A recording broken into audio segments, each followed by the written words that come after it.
아버지 사랑 내가 노래해, 아버지 은혜 내가 노래해. 그 사랑 변함없으신, 거짓 없으신, 성실하신 그 사랑. 할렐루야. 아멘. 우리를 하나님의 형상대로 빚어가시는 성령님의 인도하심이 이 자리에 있는 우리 모두에게 충만하기를 기도합니다. 네, 오늘 저희가 읽은 말씀에서 예수님께서는 이제 두 부류의 사람들에게 배척과 거절을 당하십니다. 첫 번째로 예수님께서는 이 당시에 하나님의 말씀을, 그러니까 성경을 가장 잘 이해하고 있다라고 그렇게 평가받았던 서기관들로부터 이 예수라고 하는 이 사람은 귀신에 쓰인 사람이다 라고 하는 비난을 받으십니다. 두 번째로 예수님의 가족들이 예수님이 미쳤다는 소문을 듣고 찾아와서 그래서 예수님을 아마도 다시 고향으로 데려가려고 하는 것 같습니다. 그런데 사실 이 두 부류의 사람들, 그러니까 이 서기관들과 그리고 예수님의 가족들은 사실은 예수님을 배척하기보다는 예수님을 이해하고 예수님을 보호해야 하는 사람들이었습니다. 서기관들은 날마다 하나님의 말씀을 연구하고 그 말씀을 보존하는 사람들로서 하나님 아들이신 예수님의 정체를 단번에 알아봐야 했습니다. 하지만 서기관들은 예수님께 찬양과 경배를 드리는 대신에 예수님을 맹렬히 비판합니다. 또 예수님의 가족들도 마찬가지였습니다. 자신의 혈육인 예수님을 믿어주고 예수님을 보호하는 대신에 예수님의 가족들은 예수님이 미쳤다는 소문을 바로 듣자마자 한달음에 나사렛에서 예루살렘으로 다 찾아옵니다. 즉 오늘 본문의 말씀 속에서 예수님께서는 이 자기 자신의 사역에 가장 긍정적인 반응을 보여야 할 그런 사람들로부터 가장 맹렬하고 가장 강력한 반대에 부딪히십니다. 그리고 오늘 본문은 사실 오늘 본문의 구조를 저희가 조금 살펴보면 이제 성경책을 다 갖고 계시니까 성경책을 한번 이렇게 쭉 눈으로 훑어보시면 좋을 것 같습니다. 오늘 본문은 예수님과 예수님의 반대자들, 즉 예수님의 말씀과 서기관 가족들 사이의 그 갈등의 중심에 예수님의 말씀을, 예수님의 변론을 끼워 놓았습니다. 이제 대략적으로 오늘 말씀, 오늘 본문의 이야기 구조를 살펴보겠습니다. 이제 오늘 말씀 20절과 21절은 틀어주시면 감사하겠습니다. 네, 예수님의 가족들이 찾아오는 내용을 담고 있습니다. 자, 맨 앞에 지금 예수님 가족 이야기 나오죠. 그리고 오늘 말씀의 끝머리 30절에서 35절에도 똑같이 예수님의 가족 이야기가 나옵니다. 자, 그러니까 요 두 예수님 가족 이야기가 오늘 본문의 겉껍데기를 이루는 겁니다. 자, 그리고 22절에서 이제 21절 바로 뒤에 있는 22절에서 예수님께서는 서기관들의 반대에 직면하십니다. 그리고 마찬가지로 그 바로 반대편에 있는 30절의 말씀은 예수님이 그들 똑같이 서기관들의 반대에 직면했다고 말합니다. 그리고 이렇게 예수님이 이 자기의 가족들과 서기관들의 반대에 직면하는 구절들, 그 중심에는 오늘 말씀의 핵심인 23절에서 29절 말씀이 놓여 있습니다. 따라서 오늘 본문 말씀의 이제 핵심을 살펴보기 위해서 우리는 먼저 23절부터 29절까지 해서 예수님께서 무슨 말씀 하시는지를 한번 잘 살펴봐야 합니다. 23절, 29절에서 먼저 예수님께서는 이제 자기 자신에 대해서 변론을 하십니다.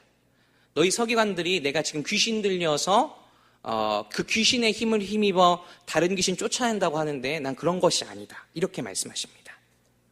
즉 예수님께서는 자신이 귀신을 쫓아내는 사역, 이걸 이제 조금 어려운 말로 축귀 사역이라고 하는데 이 축귀 사역은 귀신의 힘을 힘입는 것이 아니라 그 정반대에 있는 하나님의 능력을 힘입은 것이다 라고 그렇게 말씀하십니다. 그리고 27절 보여주시면 감사하겠습니다. 27절에서 예수님께서는 나의 사역은 어떤 사역이냐? 강한 자를 결박하는 사역이다 라고 그렇게 말씀하십니다. 그리고 이 강한 자는 지금 누구를 의미하냐면 이 사탄이라고 하는, 본문에서는 말하는 사탄이 대표하는 악한 세력, 즉 하나님에 대적하는 세력을 의미합니다. 따라서 예수님의 이 마가복음 전체에서의 사역은 어떤 사역이냐면 하나님의 능력을 힘입어 세상과 사람들을 사로잡고 있는 악의 세력을 결박하고 묶는 사역이었습니다. 그리고 이렇게 예수님께서 27절까지 자기가 하는 사역을 설명하신 다음에 28절, 29절에서 예수님께서는 그 유명한 성령 모독죄, 아마 옛날에 이제 많이 들어보셨을 겁니다. 성령 회방죄에 대해서 언급하십니다. 이제 28, 29절에서 예수님 말씀 따르면 우리가 짓는 모든 죄와 또 모든 다른 사람을 모독하고 비방하는 일들은 용서받을 수 있는 죄지만 성령을 회방하는 죄는 용서받을 수 없는 죄입니다. 그런데 여기서 우리가 이제 질문을 해봐야 됩니다. 아니, 평소에 예수님께서는 십자가에서 우리의 모든 죄를 다 용서하고 돌아가셨다고 하는데 성령 회방죄가 대체 얼마나 중한 죄길래 예수님께서도 이 죄는 용서받지 못한다 이렇게 말씀하시는 걸까요? 제가 중고등학생 때, 그러니까 이제 초등학교 때 제가 처음으로 예수를 믿게 됐고 이제 중고등학교 때 이제 공부하고 그러면서 특별히 고등학교 때 그랬던 것 같아요. 성경을 읽는데 이 구절을 딱 읽은 겁니다. 성령 회방죄에 대해서 나온 이 구절을. 근데 이 구절을 읽고서 제가 굉장히 얼마 동안 불안과 걱정에 빠졌었습니다. 왜 그랬냐면 내가 지금 성령 회방죄를 짓고 있는 거 아닌가? 내가 교회에서 하는 행동이나 이런 모든 말들이 혹시나 용서받지 못할 죄를 짓고 있는 게 아닌가라고 하는 그런 걱정을 잠깐 했었습니다. 그런데 사실 이단의 지도자들, 그러니까 좀 바람직하지 못한 신앙관을 가진 그런 지도자들이 이 성령 회방죄에 대한 사람들의 불안을 이용해서 자기 자신한테, 그러니까 이단 지도자한테 비판하고 그 사람들의 잘못을 지적하는 사람을 저 사람 지금 성령 회방죄를 짓고 있어 이렇게 정죄하고 판단하기도 합니다. 하지만 성령 회방죄, 오늘 예수님 29절 말씀에서 말씀하시는 성령을 모독하는 이 죄는 어떤 교회의 지도자를 비방하거나 또는 비판하는 어떤 사람한테 마음대로 더 씌울 수 있는 그런 죄가 아닙니다. 29절에서 예수님 말씀하시는 성령 회방죄가 무엇을 의미하는지를 우리가 제대로 알아보려면 우리는 마가복음 3장 이 앞에서 성령이 언제 어떻게 언급되고 있는지 말씀을 들여다봐야 합니다. 이제 마가복음에서 성령이 최초로 언급되고 있는 구절은 예수님께서 아시다시피 세례 요한한테 세례를 받으실 때입니다. 이제 마가복음 1장 10절에 보면 이렇게 쓰여 있습니다. 예수님께서 세례 요한한테 세례 받으시고 물에서 올라오실 때 하늘이 열리고 있는데 사랑하는 아들이라 라고 하는 음성이 들리면서 비둘기와 같은 성령이 임했다라고 쓰여 있습니다. 그리고 그 뒤로 그 예수님께서 세례 받으실 때 성령 받으신 그 뒤로 예수님은 이 성령 하나님의 영에 이끌려서 40일 동안 시험 받으시고 또 그 뒤에는 귀신 들린 사람들 또 병든 사람들을 성령의 능력으로 치유하시는 그런 사역을 시작합니다. 이러한 점에서 이 마가복음 초반부에서 이 마가복음의 성경은 예수님을 성령에 붙들린 사람, 성령의 인도함을 받는 사람이라고 그렇게 묘사합니다.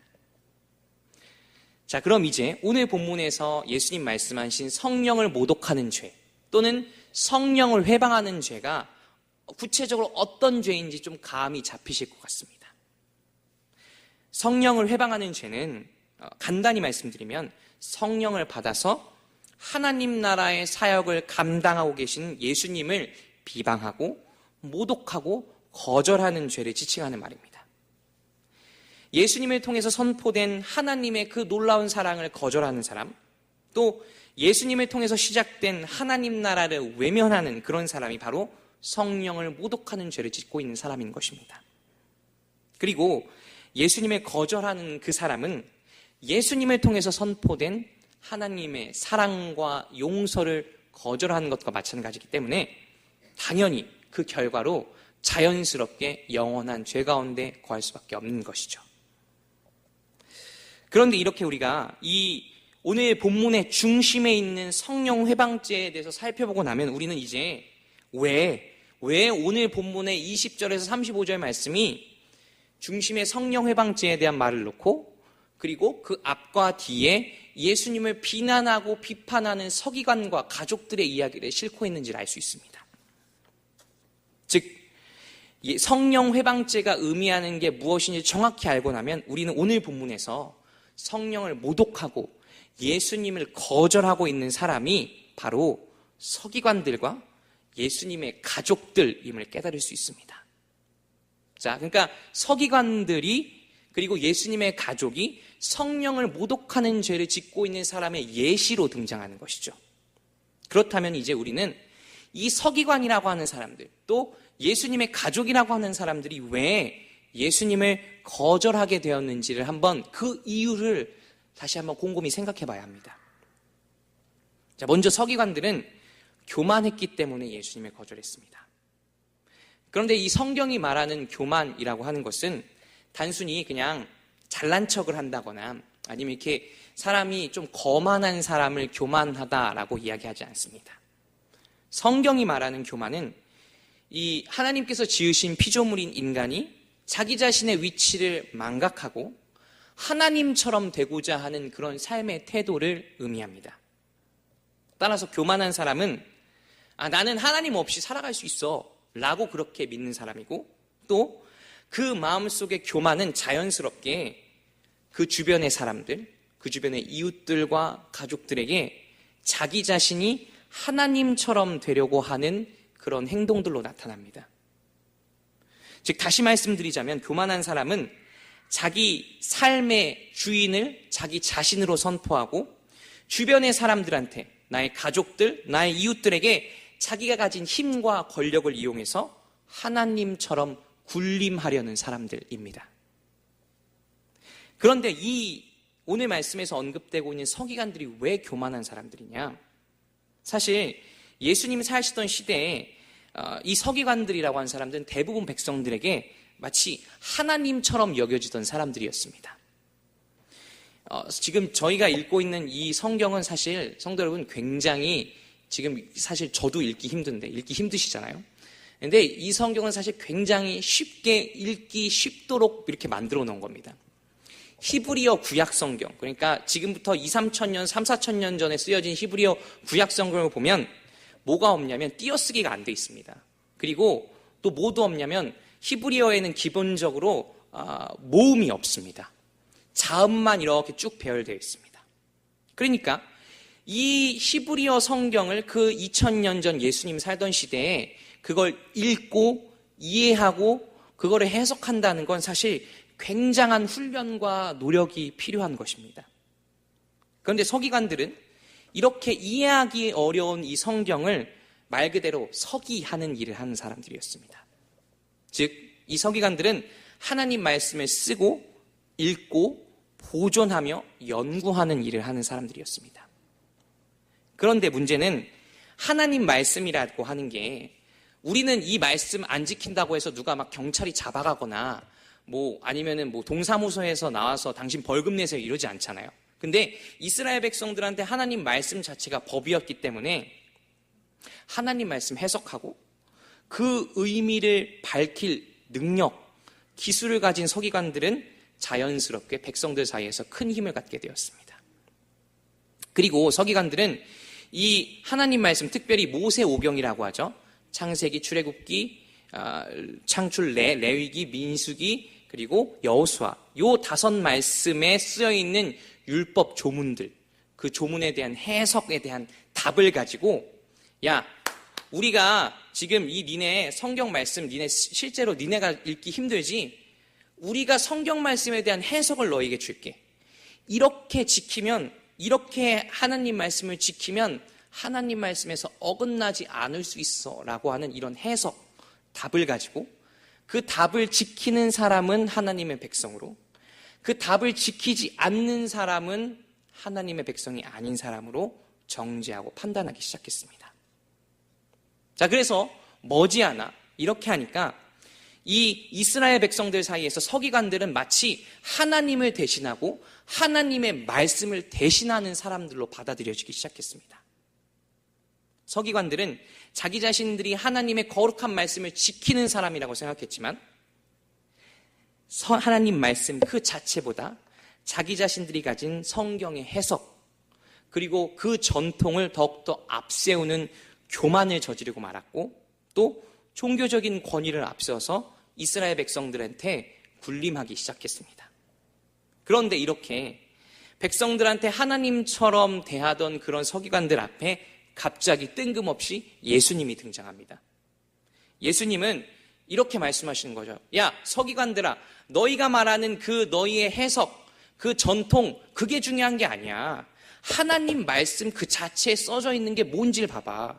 하나님 말씀의 핵심은 그런 말씀에 대한 답, 해석을 하나하나 형식적으로 지키는 게 아니라 하나님을 사랑하고 이웃을 사랑하는 그 가르침을 마음에 품고 살아가는 거야 라고 예수님 그렇게 말씀하십니다. 예수님께서는 서기관들이 사람들을 그 율법의 조문들에 가둬놓았던 반면에 예수님께서는 사람들에게 자유와 그리고 죄로부터의 해방을 주셨습니다. 그리고 예수님께서 그렇게 하나님을 통한 참 생명을 보여주시자 사람들이 자연스럽게 서기관 대신에 예수님의 말씀에 따르기 시작합니다. 서기관들은 자신들이 구축해내었던 세상이 또 자신들의 힘과 종교적인 권위가 예수님 앞에서 하나 둘 무너지는 걸 보면서 저 예수라고 하는 저 사람 위험한 사람이다. 빨리 제거해야 되겠다라고 그렇게 결심을 합니다. 결론적으로 말씀드리자면 서기관들은 자기 자신의 교만 때문에 성령을 회방하는 예수님께 맞서는 죄를 짓고 말았던 것입니다. 자, 다음으로 오늘 말씀에서 예수님 거절한 두 번째 부류의 사람들, 예수님 가족들은 익숙함 때문에 예수님을 거절하고 말았습니다. 예수님 가족들은 아마도 예수님을 아주 어렸을 적부터 알고 있었을 겁니다. 예수님이 그렇게 우리가 생각하는 것처럼 하나님의 아들, 대단한 그런 분이 아니라 그냥 갈릴리 나사렛에서 태어난 작은 시골 마을의 청년이라는 것도 알고 있었을 거고, 또 예수님이 아주 어렸을 적부터 요셉 밑에서 목수일을 하는 것도 예수님 가족들은 다 보았을 겁니다. 그런데 이 예수님 가족들은 우리가 이렇게 예수님을 너무나 잘 알고 있다고 착각한 나머지 지금 자신들 앞에서 말씀하시고 그리고 가르치시는 그 예수님의 사역이, 예수님의 말씀이 무엇을 의미하는지를 제대로 볼 수가 없었습니다. 즉 예수님 가족들은 나사렛 촌동네 청년 예수를 다 알고 있다고 착각한 나머지 하나님 나라를 선포하는 하나님의 아들 예수를 제대로 알아보지 못한 것입니다. 예수님의 가족들은 이처럼 익숙함에 젖어서, 타성에 젖어서 예수님의 말씀과 사역의 진가를 알아보지 못했습니다. 그래서 예수님 가족들은 결국 하나님 나라의 복음 전하시는 예수님에게 미쳤다라고 속단하는 잘못을 범하고 맙니다. 교만해서 예수님을 비난했던 서기관들, 또 너무나 예수님을 익숙하게 여긴 나머지 예수님을 거절한 그 예수님의 가족들, 이 두 부류의 사람들을 보면서 우리는 오늘 우리의 모습을 그 사람들 속에서 발견하게 됩니다. 이제 좀 안타까운 얘기 하나 말씀드리자면, 얼마 전에 아마 매스컴에 많이 나왔을 겁니다. 얼마 전에 한 장성이, 그러니까 한 고위 군인이 자기 자신이 살고 있는 그 군대에 가면 공관이라고 하는 데가 있습니다. 그러니까 한 원스타, 투스타 정도 되는 군인들이면 남자분들은 다 아실 거예요. 이제 자기 집을 하나 주고 거기에 이제 거기에서 그 집을 관리하는 병사를 하나 내어줍니다. 그런데 이 장성이 그리고 또 그 부인이 몇몇 공관병들한테 소위 정말로 어떻게 말도 할 수 없는 그런 일들을 저질러서 이제 그로 인해서 군복을 벗는 일이 일어났습니다. 대표적으로 간단히 말씀드리면 이 장성이 어떻게 했냐면, 이제 공관병 있으면 병사거든요. 그냥 20살, 22살, 23살 청년인데 병사들한테 빨리 오라고 팔찌를 채워놓는 거죠. 그래서 이렇게 띡 누르면 그 병사들이 그 팔찌에 이렇게 소리가 난 걸 보고 막 달려오고, 그리고 일을 하루 종일 시켜서 병사들이 휴식 시간이 없어서 막 이렇게 정신적인 스트레스에 시달리는. 그런데 참 안타까운 건 성도 여러분, 이 군복 벗으신 이 장성분이 그냥 세상 사람이면 참 좋았을 텐데, 그냥 교회와 전혀 상관없는 분이시면 참 좋았을 텐데, 안타깝게도 이분이 교회에서 군 복음화를 위해서 굉장히 열심히 노력하시던 그런 그 교회의 중직자이셨다는 사실입니다. 그런데 저는 성도 여러분, 이 사건 보면서 굉장히 가슴이 아팠습니다. 굉장히 답답하고 안타까웠습니다. 대체 이분한테는 예수님이란 분은 어떤 분이셨을까? 대체 이분한테는 우리를 위해서 십자가에 돌아가시고 우리를 위해서 자기 자신을 낮추신 하나님의 그 아들로서의 보좌를 버리신 예수님은 대체 이분한테 어떤 분이셨을까? 우리가 정말로 예수님을 진지하게 믿고 따르는 사람이라면, 그래서 성령을 회방하는 사람이 되지 않으려면 우리 안에 있는 하나님처럼 되려는 마음, 내 주변에 있는 사람들, 심지어 내 밑에 있는 사람들이라도 내 마음대로, 내 뜻대로 그 삶을 좌지우지하려고 하는 마음들 다 내려놔야 합니다. 예수님께서 우리 마음의 진정한 주인 되시고 우리가 예수님을 통해서 이루어진 그 구원의 은혜를 100% 완벽하게 누리려면 우리는 주님 말씀대로 하나님의 종이 되어야 할 뿐 아니라 이웃을 섬기고 모든 사람을 섬기는 종이 되어야 합니다. 예수님께서 이렇게 말씀하십니다. 제가 마가복음 10장 44절 45절 말씀 읽어드리겠습니다. 너희 중에 누구든지 으뜸이 되고자 하는 자는 모든 사람의 종이 되어야 하리라. 인자가 온 것은 섬김을 받으려 함이 아니라 도리어 섬기려 하고 자기 목숨을 많은 사람의 대속물로 주려 함이라. 그런데 성도 여러분, 제가 방금 읽어드린 이 말씀, 너희가 으뜸이 되고자 한다면 모든 사람의 종이 되어야 한다라고 하는 이 말씀, 눈을 씻고 우리가 새롭게 보면 그냥 성경에 써있는 매일매일 듣는 말씀이니까 뭐 그런 거지 라고 하는 이런 생각 내려놓고 진짜 이 말씀대로 내가 살아보겠다라고 마음을 먹고 보면 이 말씀 지키기 너무 어려운 말씀입니다. 지금 당장, 아니 저만 생각하더라도 이렇게 오늘 사역 끝내고 이제 집에 가잖아요. 그럼 집에 가면 막 이제 집안일 같이 아내랑 같이 해야 됩니다. 애기 목욕시키고 또 막 설거지도 하고 해야 됩니다. 당연히 해야죠. 근데 이거 할 때마다 저 이런 생각합니다. 내가 이걸 해야 되나? 지금 나 너무 힘든데. 그런데 저는 동시에 지금 나 너무 힘든데 라고 그렇게 속으로 꿍시렁대는 제 모습을 보면서 이렇게 또 생각을 하는 거죠. 야, 예수님께서는 너를 위해서 십자가 지고 돌아가셨는데 너는 네 가족을 위해서 그것도 희생하지 못하니? 지금 당장 우리는 내 가족과 내 주변에 있는 사람들 위해서 온 마음과 정성으로 그들을 사랑하는 것도 참 어려워합니다. 그런데 예수님께서는 너희는 모든 사람의 종이 되어야 한다라고 말씀하십니다. 또 예수님께서는 자기 자신은 이 세상의 모든 사람을 섬기기 위해서 이 땅에 내려오셨다고 합니다. 아니, 하나님 아들이, 온 세상을 지으시고 다스린 하나님 아들이 어떻게 비천하고 연약한 우리를 섬기기 위해 이 땅에 내려오실 수 있었을까요? 이렇게 우리가 예수님과 또 예수님의 그 말씀을 낯설게 보기 시작하면, 새롭게 보기 시작하면, 진짜로 그 말씀을 지키려고 내가 보기 시작하면 우리는 하나님께서 우리에게 주시는 그 은혜가 우리에게 선물임과 동시에 또한 우리에게 큰 책임을 안겨준다는 것을 깨닫게 됩니다. 복음은 결코 그래서 하나님 믿으면 인생이 그냥 행복해져요, 하나님 믿으면 삶의 일이 모두 잘 풀릴 거예요 하는 그런 달콤한 소식이 아닙니다. 복음은 분명히 1차적으로는 하나님께서 우리를 위해서 그 아들을 내어주셨고 그로 말미암아 우리가 구원을 받았다라고 하는 기쁨의 소식입니다. 하지만 동시에 하나님께서는 이제 구원의 은혜를 입은 우리가 예수님께서 우리를 사랑하신 대로 우리 주변의 사람들을 사랑하고 내가 섬기고 있는 교회를 사랑하고 세상을 위해서 내 자신을 희생할 뿐 아니라 세상을 품어내야 한다라고 그렇게 말씀하십니다.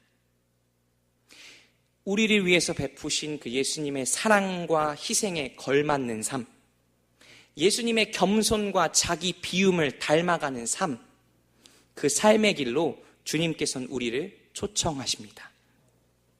이제 말씀을 맺겠습니다. 예수님께서는 오늘 말씀 끝자락에서 자신의 어머니와 형제들이 저 멀리 문 밖에 도착했다는 그 소식을 들으시곤 이렇게 말씀하십니다. 누가 나의 형제고 누가 나의 어머니냐? 나의 뜻을 행하는 자라야 나의 형제이고 자매이며 어머니이다. 성도 여러분, 이 시간 하나님의 사랑 속에 예수님의 가족이 예수님의 참된 제자가 되길 원하십니까?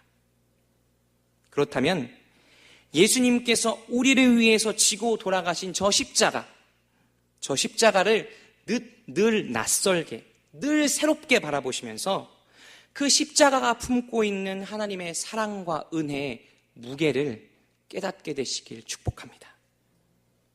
익숙함과 타성의 굴레를 벗어버리고 십자가의 길을 걸어갈 수 있는 사람만이 예수님의 참된 제자이자 하나님의 자녀가 될 수 있을 것입니다. 이 자리에 있는 우리 모두가 성령의 인도 아래서 참된 제자의 참된 하나님 자녀의 삶을 살아가게 되길 축복합니다.